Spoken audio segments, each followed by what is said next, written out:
احتفلت الطائفة اليهودية بالمغرب أمس بعيد الأنوار أو حانوكا الذي يعد من أهم الأعياد اليهودية شعبية ويدوم 8 أيام.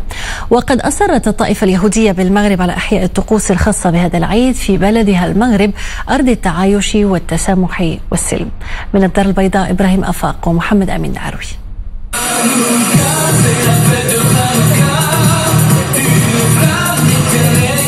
على إيقاع الموسيقى والدعاء للسلام احتفلت الطائفة اليهودية بالمغرب بعيد الأنوار أو حانوكا، والذي يتراوح موعده في التقويم الميلادي بين الأسبوع الأخير من نوفمبر والأسبوع الأخير من دجنبر. من أهم عاداته وتقاليده إشعال شمعة واحدة في ليلة العيد الأولى. عيد حانوكا متواجد منذ حوالي 2000 سنة ويمتد على مدى 8 أيام، ويتميز بإضاءة شمعة واحدة في الليلة الأولى ثم الثانية وهكذا حتى تكتمل إضاءة الشموع الثمانية.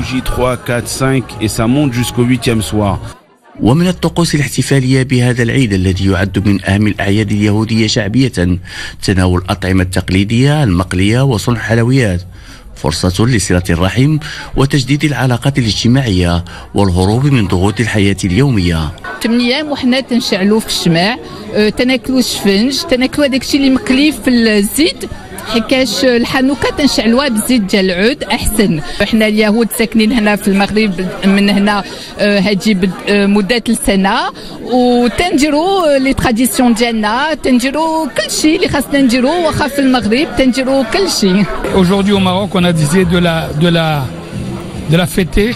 قررنا اليوم الاحتفال بعيد الأنوار هنا ببلدنا لأن المغرب يعد منارة لإشعاع قيم التسامح في العالم، بلد استثنائي ونموذج للتعايش السلمي السائد في المملكة تحت الرعاية السامية لصاحب الجلالة الملك محمد السادس نصره الله.